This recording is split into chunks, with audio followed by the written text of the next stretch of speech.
वाचन करेंगे।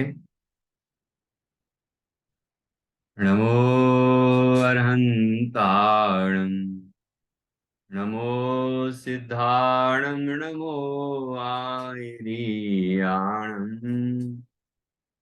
नमो अज्जायाणं, बोलो ये सव्यसाहुणम्।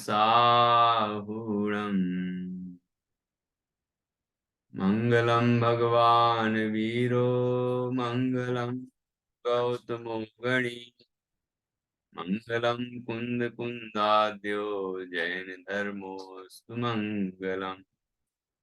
सर्वमंगल मांगल्यम, सर्वकल्याणकारकम, धाम सर्वधर्माणां, जैनम जयतु शासनम, जैनम जयतु शासनम।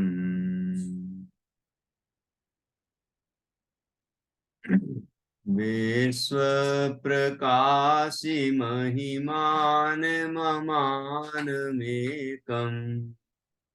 ओम अक्षराद्यखिल वाङ्मय हेतुभूतम्, यं शङ्करं सुगतमीश मनीष माहु, अर्हन्त मूर्जित महं तमहं नमामि।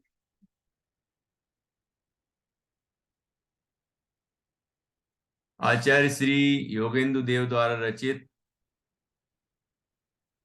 यह अमृता सीति नामक ग्रंथ है। इसके 20वें काव्य पर कल हमने चर्चा की थी और 19 और 20 इन दोनों काव्यों में आत्मानुभूति के लिए जो आवश्यक बातें बताई गई हैं वो यह है कि पहला, आलस्य को छोड़ना होगा, आलस्य का त्याग। दूसरा, शुद्धात्म तत्वरूपी स्वलक्ष्य की दृढ़ रुचि, अपने शुद्धात्मा के अनुभव की दृढ़ रुचि होना चाहिए, पक्की, ये अनुभूति करना ही है हमें। और तीसरा है समता स्मरण, अर्थात समता भाव रखना है कि अनुभूति के लिए संबंध में भी, अन्य पदार्थों के संबंध में भी, बाहर बाहर के जगत में भी, शरीर संबंधी भी, सब जगह जो अनुकूल प्रतिकूल संयोग वियोग होंगे उन सब में समता रखनी है। और यहां भी समता रखनी है, धैर्य रखना है अनुभूति के संबंध में। वहां पर भी तनाव नहीं होना कि इतनी देर से नहीं हुई, आज नहीं हुई, कि अभी नहीं हुई, इतने सालों से नहीं हुई। एक व्यक्ति को इस संबंध में मैंने सुना कि उसको डिप्रेशन हो गया कि मैंने इतना अभ्यास किया लेकिन हमें अनुभूति ही नहीं हुई। तो डिप्रेशन में चली गई, कहते अनुभूति नहीं होती, इतना अभ्यास करते हैं, इतना प्रयत्न करते हैं, लेकिन होता ही नहीं। तो ऐसा नहीं करना है, वो अपने समय पे ही होगी। प्रमेय कमल मार्तंड में एक बहुत सुंदर बात आई है जो डॉक्टर भारिल जी दादा बताते रहते हैं। स्वानुभूत्या वर्ण कर्म का क्षयोपशम नहीं होगा तो स्वानुभूति नहीं होगी। तो स्वानुभूत्या वर्ण कर्म का क्षयोपशम होने पर स्वानुभूति होगी। मतलब इसमें कर्म का निमित्त भी है, क्योंकि स्वा भी अनुभूति में आए तो स्वा ज्ञेय बना, स्वा अपने ज्ञान का ज्ञेय बना, तो ज्ञान का क्षयोपशम तो होना चाहिए ना उस तरह का। जिस तरह का क्षयोपशम होता है उस तरह का पदार्थ उसका विषय बनता है। तो जब स्वानुभूति होती है तो उस समय स्वानुभूत्या वर्ण कर्म का भी क्षयोपशम है, वीर्यांतरा कर्म का क्षयोपशम भी है, मोह भी मंद हुआ है, और अनुभूति के काल में दर्शन मोह उपशमित हो गया। ठीक है, और अनंतानुमंदी भी उपशमित हो गई। तो ये सब इन इन सब का भी की भी स्थितियां बनती हैं। तो यहाँ हमें समता रखनी, अभ्यास करते रहना है, अपने स्वरूप के सन्मुख होकर अभ्यास करना है। मोक्षमार्ग प्रकाशक में आया है कि उस तत्व विचार में तद्रूप होकर उपयोग को लगाए तो समय समय प्रति परिणाम निर्मल होते चले जाते हैं और स्वरूप स्पष्ट होने पर अनुभूति हो जाती है, सम्यक्त हो जाता है। उस समय दर्शन मोह का उपशम हो जाता है। ठीक है ना। तो जीव का पुरुषार्थ तो स्वानुभूति के लिए उद्यम करना ही है। ठीक है ना। तत्व निर्णय का अभ्यास करना ही जीव का पुरुषार्थ है। जीव का पुरुषार्थ जल्दी से अनुभूति लाना नहीं है, समय से ही होगी। ठीक है ना। उसका तनाव नहीं करना है, लेकिन प्रयत्न लगातार करना है। और चौथा है सम्यक ज्ञान रूपी चक्र को प्राप्त करना, मतलब सम्यक ज्ञान की प्राप्ति करना। तो आलस्य का त्याग करना, शुद्धात्म तत्व की रूपी स्वलक्ष्य की दृढ़ रुचि होना, और तीसरा समता स्मरण करना, और चौथा सम्यक ज्ञान रूपी चक्र को प्राप्त करना।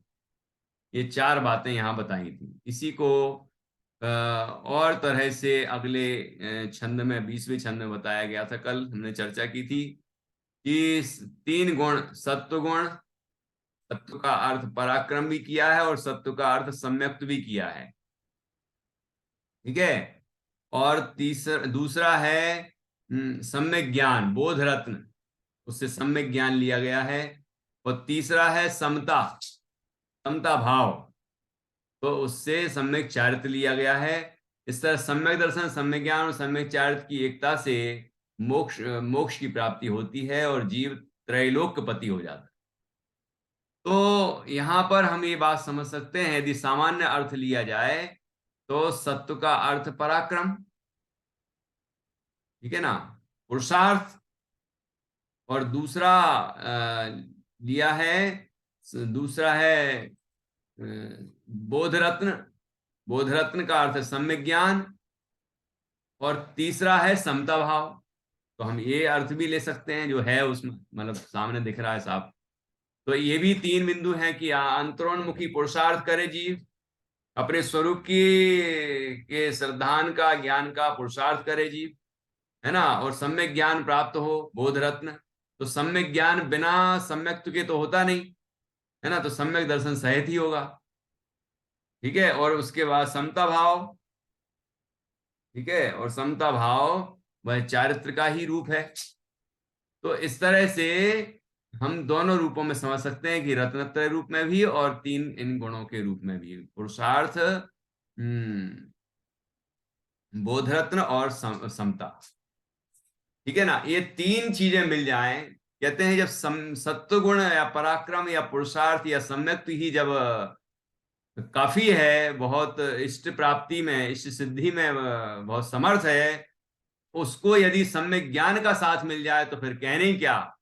और फिर समता का साथ और मिल जाए तो त्रैलोक्य का अधिपति हो जाता है, मतलब तीन लोक का नाथ बन जाता है, अर्थात जिनन परमात्मा बन जाता है, परमात्मा की प्राप्ति कर लेता है। तो ऐसी सुंदर चर्चा हमने अभी तक की है। अब देखिए यहाँ उसके आगे बढ़ रहे हैं। यहाँ 21 नंबर का छंद है। यहाँ भी समता की सामर्थ्य बताई जा रही है। तो देखिए समता की क्या सामर्थ्य है। कालत्रयेऽपि भुवनत्रय वर्तमान सत्व प्रमाण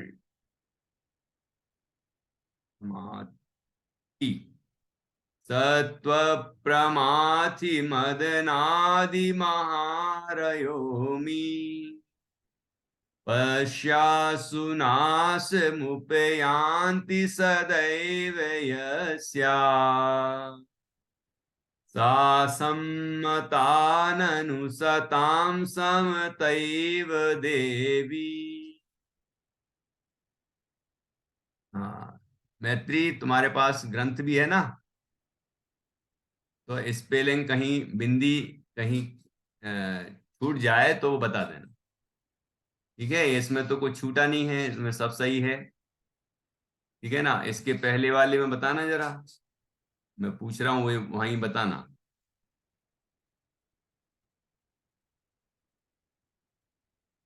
तत्व वाला बिंदी है क्या? बिंदी सत्वम, है ना।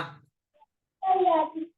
केवल मलम, यहाँ पर ला पर भी बिंदी होगी, हाँ। है ना। बल तीज सिद्धि ही, विसर्ग है क्या यहाँ? भैया जी। देखो कल सही बताया मतलब। फिर कह, यहाँ देखो कह, दो बिंदी है क्या यहाँ पर? हाँ भैया जी। यहाँ पर सहितम, हाँ भैया जी।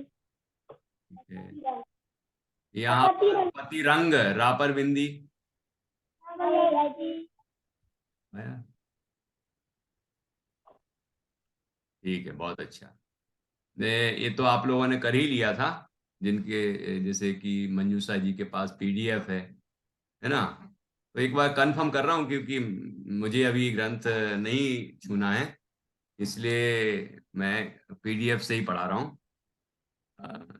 ठीक है ना, सूतक है। देखिए इसमें, देखिए 19वां था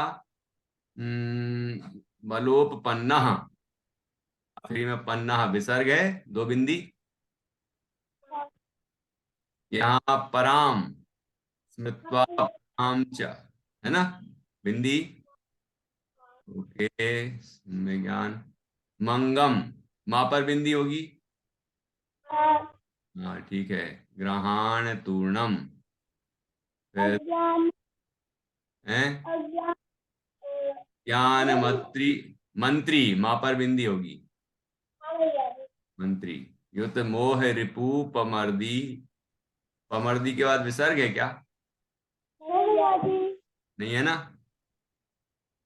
हाँ नहीं, बहुत अच्छा, चलो सही जा रहे हैं मतलब। मैं भी थोड़ा सा समझने लगा हूँ, कहाँ कहाँ की बिंदियां उड़ी होंगी इसमें। पीडीएफ है वो, स्कैन होता है ना, तो कभी बिंदी उड़ जाती है। यहाँ आया था मैंने, जो बिना मेरे पास ग्रंथ के, तो एसह मोहा, यहाँ विसर्ग दोनों जगह।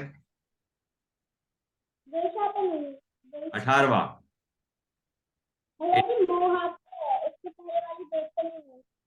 18 हाँ भाई सबसे लास्ट में विसर्ग है और मोहा का विसर्ग भैया जी और किसका नहीं है। एसह में भी विसर्ग है क्या? तो भैया जी और मोहा में भी विसर्ग है।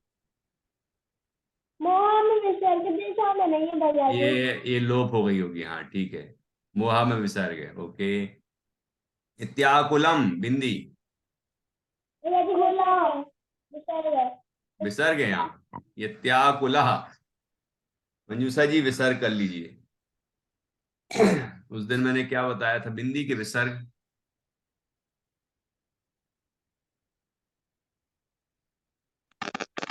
उस दिन नहीं, कुछ नहीं बताया था। अच्छा, मोह मोह पर बिंदी लगाई थी, मोह पर। हाँ और मोहा विसर्ग, इसमें कंफ्यूजन था तो विसर्ग कर लीजिए, हाँ, ठीक है। मोह मोह के आगे विसर्ग है क्या? हाँ दो बिंदी, त्याकुलह, यहाँ पर भी दो बिंदी। हाँ और संप्रति रे वयस्य, एकोपि कोपि कुर्तः, विसर्ग। हाँ हाँ। हाँ ठीक है। और बस, बाकी ओके है, सही है ना। हाँ भैया जी।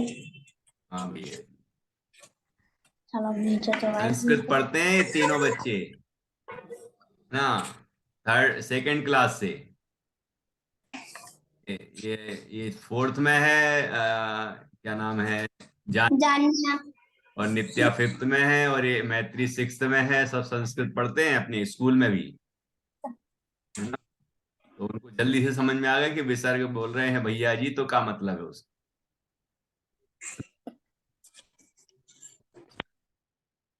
चलिए अब हम यहाँ आते हैं, जो अभी हमने पढ़ा, ठीक है। कालत्रयेऽपि भुवनत्रय वर्तमान, सत्त्वप्रमाथि मदनादिमहारयोऽमि,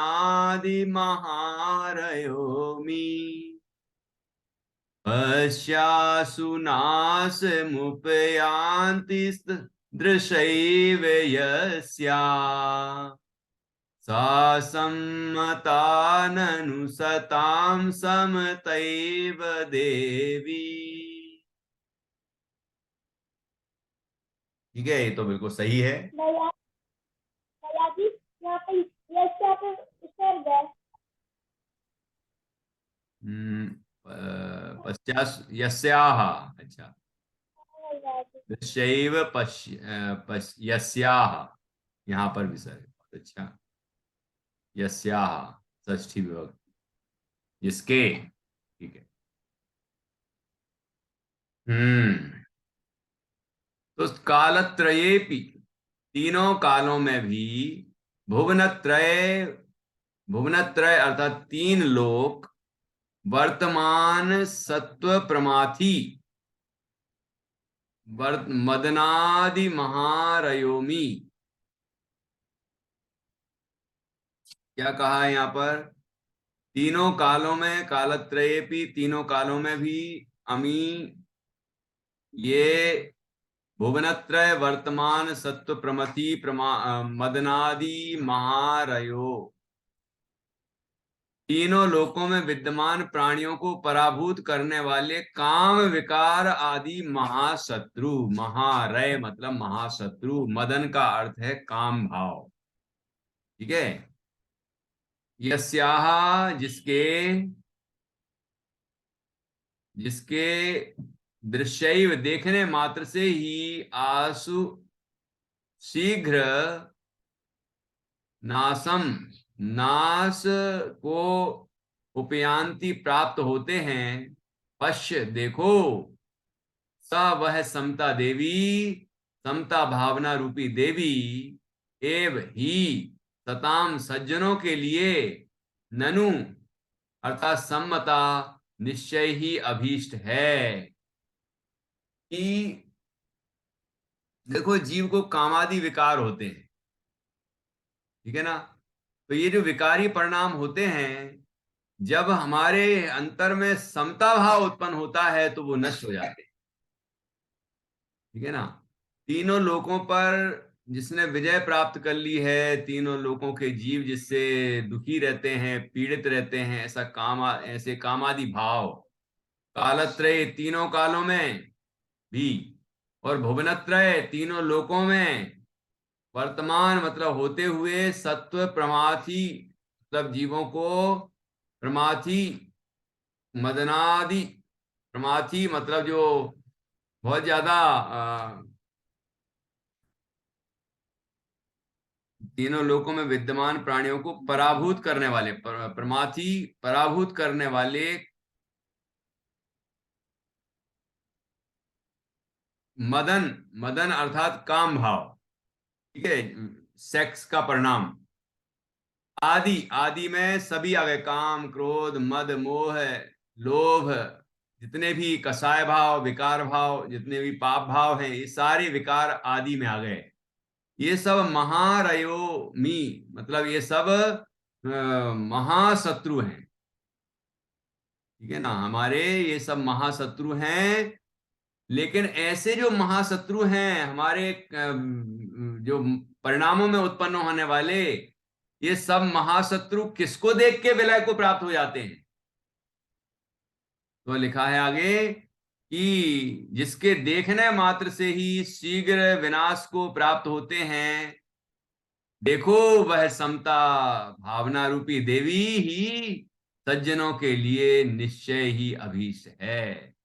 अंतर में समता भाव जागृत होते ही ये कामादि विकार सब समाप्त हो जाते हैं, शांत हो जाते हैं, नाश को प्राप्त हो जाते हैं। जैसे ये थोड़ा अलंकारिक प्रयोग है कि समता रूपी देवी को देखते ही। अब समता रूपी देवी के बाहर में कोई स्थापित देवी है क्या? है? लोगों ने सरस्वती की देवी बना ली, तो लक्ष्मी देवी होती हैं, सरस्वती भी होती हैं, लक्ष्मी भी होती हैं, लेकिन उसको किसी चीज के लिए निश्चित कर दिया कि विद्या की देवी ये हैं, लक्ष्मी की देवी ये हैं, धन की देवी। तो ऐसे यहां समता भी कोई ऐसी देवी नहीं है कि देवी है कोई, ये तो भाव है जीव का परिणाम। इस समता भाव जो जैसे ही अंतर में उत्पन्न होता है, वैसे ही ये मोह, राग, द्वेष आदि कामादि विकारी परिणाम समाप्त हो जाते हैं, मतलब उत्पन्न ही नहीं होते। कि अंधकार, जब प्रकाश होता है तो क्या अंधकार भाग जाता है, या हम कहते हैं भाग गया, दूर हो गया अंधेरा? वस्तुतः तो प्रकाश होते ही अंधकार वहां होता ही नहीं, क्योंकि जहां प्रकाश है वहां अंधेरा हो ही नहीं सकता। तो ऐसा नहीं हुआ कि प्रकाश आया और अंधेरा को भगाता हुआ चला गया, बल्कि प्रकाश के होते ही अंधकार उत्पन्न ही नहीं हुआ। ऐसे ही समता भाव के उत्पन्न होते ही ये कामादि विकार कोई उत्पन्न ही नहीं होते। ठीक है, जब परिणामों में समता उत्पन्न होती है तो ये विकार उत्पन्न नहीं होते हैं, ऐसा ही स्वरूप है। तो ये इसीलिए उसको समता देवी कहा। आपने एक स्तुति पढ़ी है, अति पुण्य उदय मम आया, प्रभु तुमरा दर्शन पाया। पढ़ी है ना सभी ने? पढ़ी है? उसका दूसरा स्टेंजा क्या है? दूसरा दूसरा पद्यांश, तब पद्मा में और में आए, लखी कुमति बे मोहे पलाए। तब जब ज्ञान कला निज जागी, तो क्या है, थोड़ा गड़बड़ हो रहा है। तब पद्मा में उर में आए, लखी कुमति बे मोहे पलाए। जब ज्ञान कला और जागी, किसी को याद आ रहा है क्या इसके आगे का? बच्चों को नहीं? चलो ठीक है, तो मुझे जब आएगा तो मैं बता दूंगा। हाँ, बच्चों को याद होना चाहिए ना, देखो।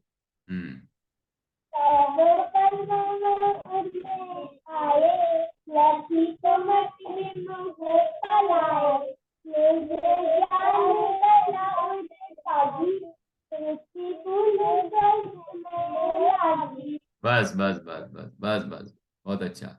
निज ज्ञान कला और जागी, रुचि पूर्ण स्वहित में लागी। बहुत बढ़िया, शाबाश।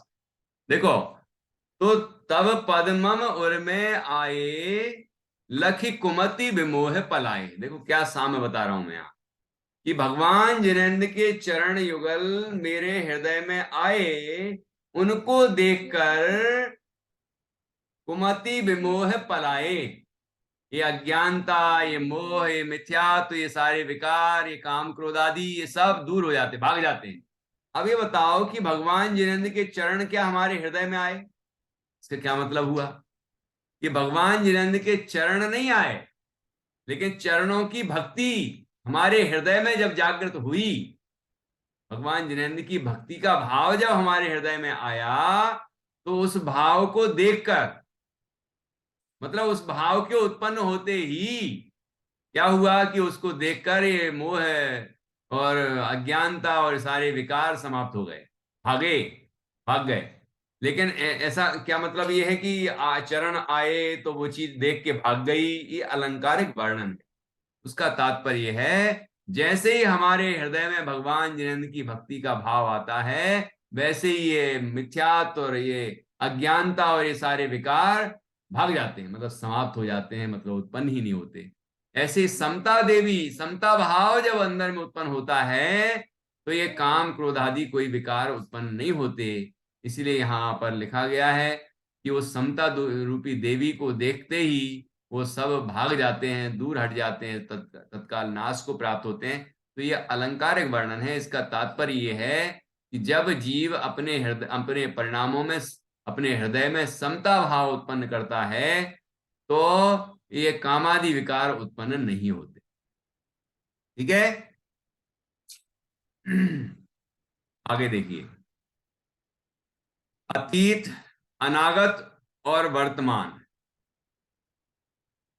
अतीत भूतकाल, अनागत जो आया नहीं है भविष्यकाल, और वर्तमान नामक तीनों कालों में और तीनों लोकों में गति नाम कर्म के उदय से परिवर्तनमान परिवर्तमान समस्त प्राण युक्त जीव तत्वों को अत्यधिक मथ डालने के स्वभाव वाले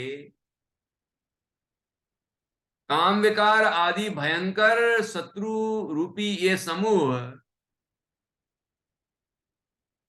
पहले तो यहाँ काम विकार आदि जो हैं, जो हमारे शत्रु हैं, हमारे लिए दुखदाई हैं नित्या, इधर ध्यान दो, तो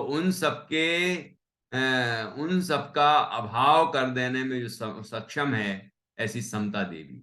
तो ये भयंकर जो शत्रु हैं काम विकार आदि, इनका स्वरूप क्या बताया गया यहाँ पर कि क्या करते हैं ये सब, कि भूतकाल वर्तमान काल और भविष्य काल, ये तीनों कालों में और तीनों लोकों में ये सब प्राणियों को मत डालते हैं, मतलब बहुत दुखी करते हैं। काम क्रोध मद मोह भय इत्यादि ये सारे विकारी परिणाम संसारी जीवों के रोम रोम में समाये हुए रहते हैं, इससे वो दुखी होते हैं। ठीक है, ये तो बता दिया विकारों का साम्राज्य। लेकिन वो विकारों का जो साम्राज्य है, जो तीन लोक पर छाया हुआ है, तीन लोक के जीवों पर, वो कितनी देर में समाप्त हो जाता है और किसको देख के समाप्त होता है? तो कहते हैं आगे कि ऐसे भयंकर शत्रु रूपी समूह जिस देवी के देखने मात्र से शीघ्र ही विनाश को प्राप्त होते हैं, देखो वह देवी समता भावना ही सज्जनों के लिए अभीष्ट होगी। वह देवी कौन है? कि समता भाव रूपी देवी। ठीक है, भावार्थ, सम्यक दर्शन से युक्त समता की आराधना से ही वांछित कार्यों की सिद्धि हो सकती है, ऐसा यहाँ तात्पर्य है। पहले ये तय कर लें कि यहाँ वांछित पदार्थ कौन से, वांछित कार्य कौन से जिनकी सिद्धि करनी है। तो वांछित कार्य है रत्नत्रय, वांछित कार्य है वीतरागता, सर्वज्ञता, अरहंत अवस्था, सिद्ध अवस्था, ये है ना, बल्कि सीधा सर्वोत्कृष्ट वांछित कार्य है, मतलब जो हम चाहते हैं पूर्णता, सिद्ध अवस्था। ठीक है ना, उसके मार्ग में जो मुनि दशा अरहंत दशा ये आते हैं, ये भी तो आते ही हैं, लेकिन चाहिए क्या हमें? मोक्ष, सिद्ध अवस्था। तो ये समता भाव जो है वह हमें सिद्ध अवस्था को प्राप्त करा देता है। सम्यक दर्शन से युक्त समता की आराधना से ही वांछित पदार्थों की सिद्धि हो सकती है, ऐसा यहां तात्पर्य है। विशेष, प्रस्तुत पद में काम आदि महासुभटों को अपने दृष्टि विक्षेप मात्र से पराभूत कर देने वाली तथा सत्पुरुषों द्वारा सम्मानित समता का यशोगान किया गया है। समता भाव कैसा है कि जो विश्व के सारे विकारों को नष्ट कर देती और जो सज्जनों के द्वारा सम्मानित होती है, जो साधु जिसकी साधना करते हैं, समता भाव को जिसको प्रकट करते हैं, सामायिक होती है ना हमारे सामायिक। तो सामायिक से क्या क्या सिद्ध होता है? समता ही तो सिद्ध होती है, समता भाव ही तो बढ़ता है। ठीक है ना, तो समता की वृद्धि होगी सामायिक से। तो और समता पूर्वक मरण ही समाधि मरण है। समता ये बहुत महत्वपूर्ण गुण है साधु का, इसलिए यहां पर उसका यशोगान किया गया है। काम को शास्त्रों में अचिंत शक्ति का धारक कहा गया है, क्योंकि संपूर्ण प्राणी लोक उसके प्रभाव में है। ठीक है, कामांध व्यक्ति आगम ज्ञान, सत्यनिष्ठा तथा धैर्य आदि गुणों से विहीन हो जाता है। इसको जो कामांध है, मतलब काम से पीड़ित है, जिसकी चर्चा छत्र चूड़ामणि ग्रंथ में भी आई थी, कामांध व्यक्ति आगम ज्ञान से रहित हो जाता है, सत्यनिष्ठा से भी रहित हो जाता है और धैर्य आदि गुणों से भी रहित हो जाता है। ठीक है ना, और काम प्रभाव से बुद्धिमान व्यक्ति भी शील को तिलांजलि देकर घृणित भोगों में निरत हो जाते हैं। ज्ञानार्णव ग्रंथ में आया है कि काम भाव से प्रभावित हो जाए, तीव्र काम भाव अंदर में पैदा हो जाए, तो जो बुद्धिमान व्यक्ति है वह भी अपने गुणों से रहित हो जाता है, शील को तिलांजलि दे देता, अपने चरित्र को नष्ट कर लेता है। ठीक है ना, और घृणित भोगों में रम जाता है। ऐसे त्रिभुवन जयी महासुभट के विनाश के लिए, देखो महावीर अष्टक में भी लिया गया है, जिसको काम सुभट की जो चर्चा की है ना, तो वहां कहा है कि काम विकार ने जिस जिस तीनों लोगों को जीत लिया, लेकिन ऐसे काम विकार को महावीर स्वामी ने अपने बाल्यकाल में ही जीत लिया। ठीक है, याद है किसी को वो छंद? कुमारावस्थाया मपि निज बला देन विजिता। ये आई ना लाइन, उसके ऊपर की पंक्ति क्या है? याद करना कौन सी पंक्ति है, उसका भाव बताया। ठीक है, क्या बताया कि काम भाव ऐसा जिसने कि सारे तीनों लोगों को जीत लिया है, ऐसे काम भाव को महावीर स्वामी ने अपनी कुमार अवस्था में ही जीत लिया। ठीक है ना, ये भाव है। तो कामांध व्यक्ति आगम ज्ञान, सत्यनिष्ठा तथा धैर्य आदि गुणों से विहीन हो जाता है, और काम प्रभाव से बुद्धिमान व्यक्ति भी शील को तिलांजलि देकर घृणित भोगों में निरत हो जाते हैं। ऐसे त्रिभुवन जयी काम के विनाश के लिए, काम सुभट के विनाश के लिए संयम का आश्रयण रूप समता धर्म ही एकमात्र आलम्बन है। ठीक है, देखिए आगे, जो कि काम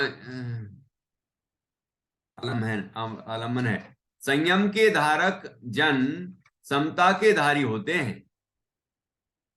ठीक है ना, जो कि कामादि समस्त विकारों के नाश का हेतु है, समता। यहां समता या संयम शुद्धोपियों की संसूचना देता है कि समता पूर्वक संयम होगा तो शुद्धोपयोग होगा, इस बात की सूचना देता है। ज्ञानार्णवकार ने भी साम्य को परम ध्यान कहा है, और साम्य